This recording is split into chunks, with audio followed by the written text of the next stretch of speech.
Voici mon iPhone. Avant, je passais plus de 6 heures par jour dessus, aujourd'hui, moins de 2 heures. Et non, je ne me suis pas contenté de supprimer quelques applications, mais je l'ai transformé en une machine de productivité. Et dès que j'ai fait ça, j'ai récupéré du temps, amélioré ma concentration et atteint mes objectifs beaucoup plus facilement. Donc au travers de cette vidéo, je vais te montrer comment j'ai organisé chaque page de mon téléphone et quelles applications j'ai gardées. Mais surtout, tu vas découvrir la page cachée qui a eu le plus d'impact sur ma vie.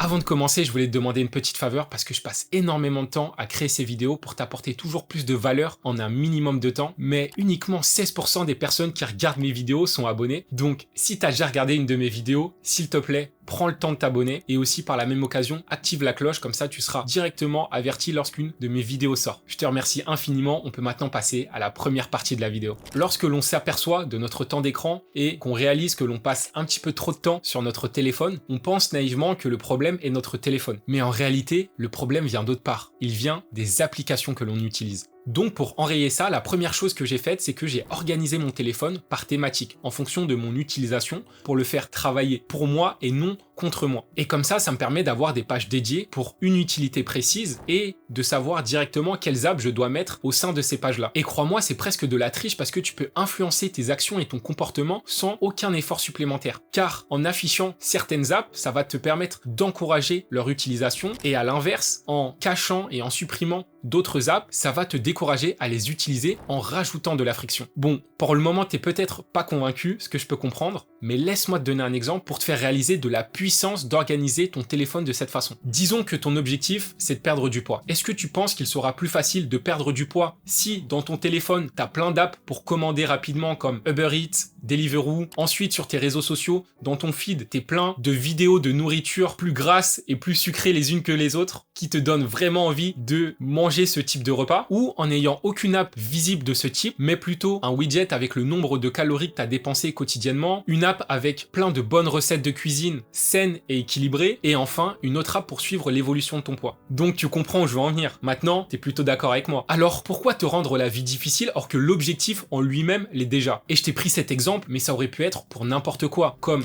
avoir des meilleures notes, lire plus, apprendre une nouvelle compétence ou même économiser 2000 €. La seconde chose qui a eu un impact énorme sur la manière dont j'utilisais mon téléphone et qui m'a permis de diviser par 3 mon temps d'écran, c'est de désactiver toutes les notifications. Et ce petit changement va faire une énorme différence parce que tu vas changer la manière dont tu utilises ton téléphone en passant d'une utilisation un petit peu plus impulsive avec le fait de regarder dans un premier temps parce que tu vas être curieux de voir quelle notification tu as reçue et ensuite d'y répondre, or que c'est peut-être pas forcément le bon moment, à une utilisation beaucoup plus intentionnelle en décidant à des moments précis ce que tu vas faire et pourquoi tu vas le faire. Et c'est exactement pour ces raisons-là que ton téléphone doit être le reflet de tes objectifs. Sinon, tu vas diminuer drastiquement tes chances de les atteindre.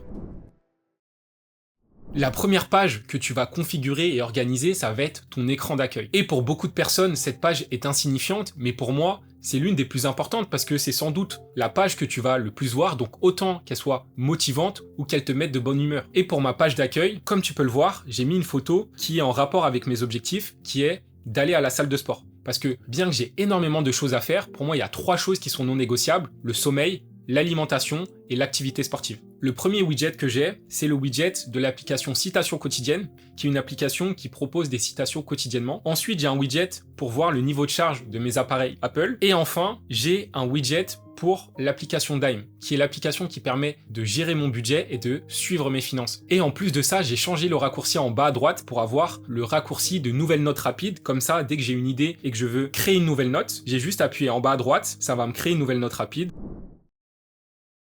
Ma première page, ça va être ma page Deep Work, qui a pour objectif de maximiser ma productivité. Et cette page, je vais l'utiliser quasiment tous les jours parce que ça va être ma page par défaut lorsque je travaille. La première chose que tu peux voir, c'est que tout en haut, j'ai un raccourci avec 4 widgets. Et ce raccourci-là va me permettre de passer d'une page à l'autre beaucoup plus rapidement. Par exemple, si j'appuie sur la page Deep Work, tu verras que ma page va devenir violette et je serai plus en mesure d'accéder aux autres pages. Donc en fait, ça va bloquer l'accès aux autres pages, mais surtout, ça va activer le mode de concentration dédié et bloquer toutes les notifications. Et ça me permettra de ne pas être distrait et de pas sortir de cet état de flow. Ensuite, le second widget que tu peux voir, c'est mon widget Apple Rappel. Pourquoi je l'ai mis ici? Ça me permet de directement accéder à mes tâches de la journée et de pouvoir les valider sans pour autant me rendre dans l'app. Mais aussi, ça me permet d'avoir une vue globale sur les tâches que j'ai j'ai à faire dans la journée. Et par exemple, si je veux finir une tâche, j'ai juste appuyé sur le petit rond comme ça et ça viendra finaliser la tâche sans pour autant que j'ai besoin de me rendre dans l'application directement. Ensuite, j'ai 2 fois 3 widgets superposés. Le premier trio de widgets que j'ai, c'est premièrement Apple Calendrier pour voir tous mes événements en un coup d'œil. Après ça, j'ai ma page état d'esprit qui est une page Notion un petit peu inspirationnelle où j'ai des citations, mais aussi j'ai des photos avec mes proches lorsque j'étais en vacances avec eux ou des photos tout simplement où je passe des bons moments. Comme ça me permet de relativiser lorsque je passe des journées un petit peu plus difficiles et de me rappeler que même si la vie n'est pas tout beau tout rose, je suis quand même reconnaissant de toutes les expériences que j'ai pu vivre et des gens que j'ai dans mon entourage. Ensuite, j'ai une autre page Notion qui va être mon tracker d'habitudes qui permet de suivre toutes mes habitudes qui sont non négociables. Ensuite, pour mes widgets de droite, j'ai l'app que j'utilise sans doute le plus qui est Brain FM. Et cette app, c'est comme Spotify mais pour la concentration et elle te propose des musiques qui vont te permettre de rentrer dans l'état de flow et d'être beaucoup plus efficace dans ce que tu fais. Donc, si tu veux améliorer ta concentration, j'ai fait une vidéo dédiée que tu retrouveras juste ici, que je te conseille vraiment d'aller voir à la fin de celle-ci. Ensuite, j'ai une autre page Notion qui s'appelle le Labo d'idées. Comme tu t'en doutes, c'est ma page qui va me permettre de capturer toutes mes idées que j'ai pour mes vidéos, soit parce que j'ai lu vos commentaires et vous m'avez donné de superbes idées, soit parce que j'ai regardé une autre vidéo et j'ai trouvé un angle intéressant, ou tout simplement lorsque je vais marcher ou faire du sport et que je vais avoir des idées qui vont me venir naturellement. Et du coup, ça me permet de les stocker dans cette page Notion et aussi de les classer pour prioriser les idées qui sont, selon moi, les plus pertinentes. Et enfin, le dernier widget que j'ai, c'est encore une page Notion qui s'appelle To Do Business, qui va être mon gestionnaire de tâches pour toutes mes tâches en rapport avec mon activité. Et comme tu peux le voir, la particularité de cette page et de toutes les autres, c'est que je n'ai aucun réseau social. Et sur la barre de recherche en bas, j'ai encore une fois l'application Rappel qui va me permettre d'enregistrer rapidement lorsque j'ai une tâche à faire personnelle. Ensuite, j'ai créé un raccourci pour l'application Notes pour accéder directement à ma page d'accueil qui est assez vite que je dois d'ailleurs remplir. Je dois rajouter des raccourcis pour toutes mes notes de projet.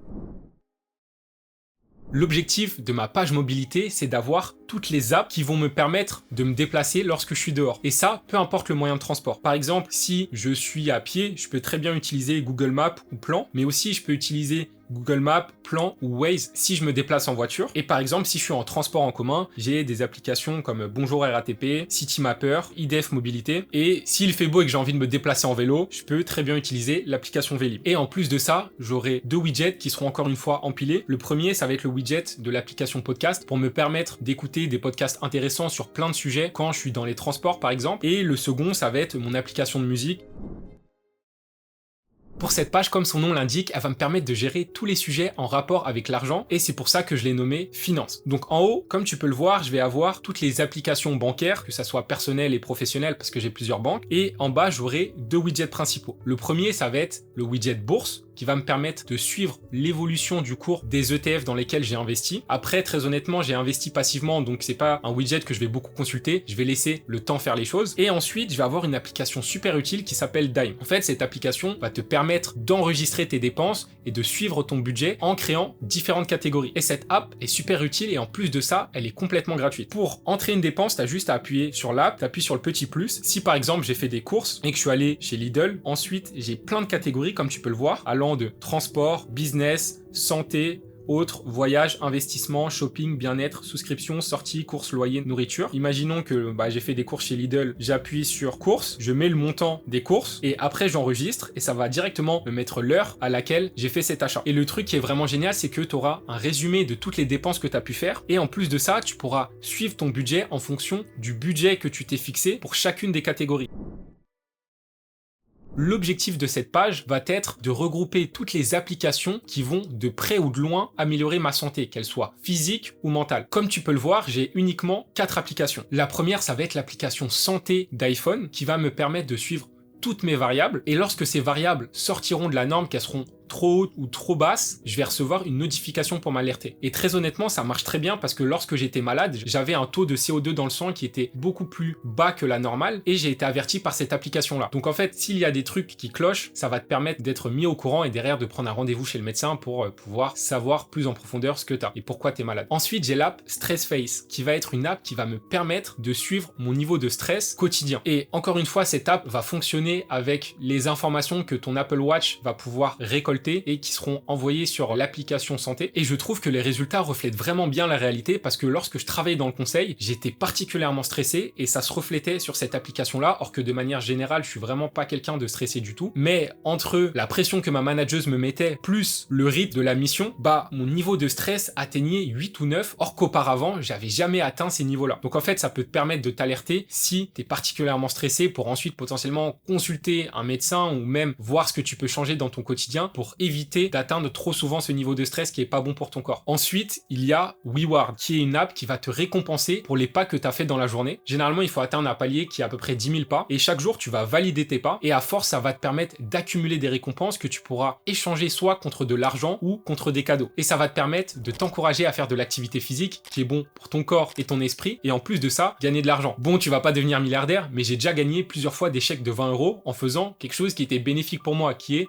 juste de marcher. Et en plus de ça, ça va pas te demander plus d'efforts supplémentaires, si ce n'est juste d'aller sur l'application en fin de journée et de valider tes pas. Et la dernière app que j'ai, c'est l'application FitGo, qui est une app qui me permet de suivre mon évolution de poids avec différentes variables comme mon poids, mon indice de masse corporelle, mon niveau de graisse, le pourcentage d'eau que j'ai dans le corps, mais aussi le pourcentage de masse musculaire que j'ai. Et ce que je faisais, c'est que chaque mois, je me pesais à jeun le matin, par exemple, tous les premiers dimanches du mois, et comme ça me permettait de suivre l'évolution de mon poids mois après mois. Et pour finir, j'ai 2 widgets. Le premier, ça va être un widget de sommeil qui est relié à l'application santé qui va me donner un score de sommeil en fonction de la durée et de la qualité de sommeil que j'ai eu. Encore une fois, il te faudra une Apple Watch pour que l'Apple Watch puisse récupérer les données nécessaires pour avoir ce score-là. Et ensuite, l'application Form qui va me permettre de suivre le nombre de calories journalières dépensées, le temps de l'activité physique que j'ai faite. Maintenant, on va pouvoir passer à ma page cachée qui a eu le plus d'impact sur ma vie.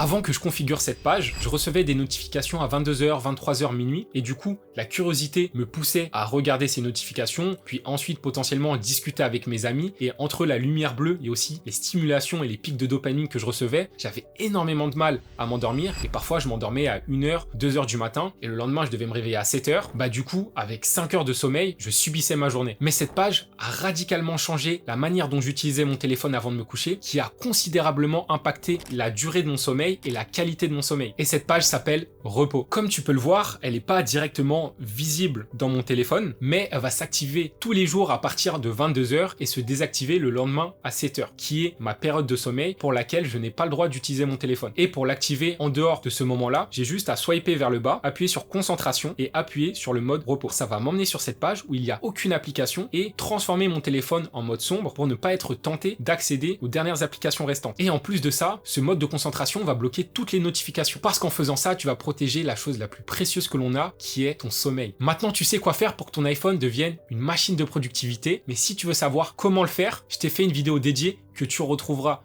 juste ici, où je te montre étape par étape comment créer chacune de tes pages, même ta page repos. Et surtout, n'oublie pas, la productivité est la clé vers la liberté. Je te dis à très vite pour une prochaine vidéo.